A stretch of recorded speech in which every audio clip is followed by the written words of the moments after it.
Hello! Hi అండి అందరికీ.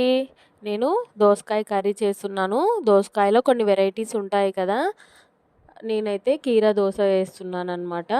ముందుగానే కట్ చేసి పెట్టుకున్నాను. ఆనియన్స్, అలాగే టమాటోస్, దోసకాయని కట్ చేసి పక్కన పెట్టుకున్న తర్వాత ప్యాన్ పెట్టేసుకొని ఆయిల్ హీట్ చేసేసుకొని పోపు వేసుకున్నాను.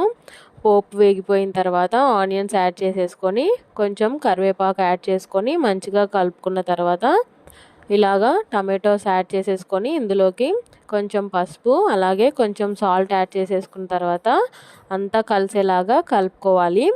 ఇప్పుడు ఇందులోకి 1 స్పూన్ అల్లం వెల్లుల్లి పేస్ట్ యాడ్ చేస్తున్నాను. ఇది కూడా కలిసేలాగా మంచిగా కలుపుకొని పచ్చివాసన పోయేంత వరకు కలుపుకోవాలి.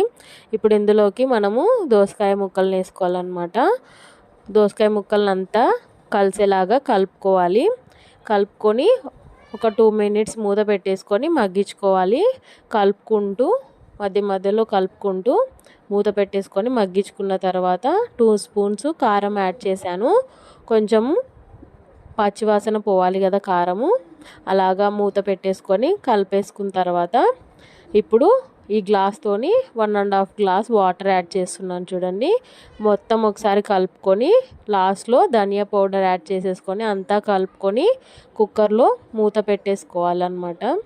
ఈ కర్రీ కుక్కర్లో చేస్తే కొంచెం బెటర్గా ఉంటుంది, మంచిగా కుక్ అవుతుందన్నమాట. రెడీ అయింది చూడండి దోసకాయ కర్రీ.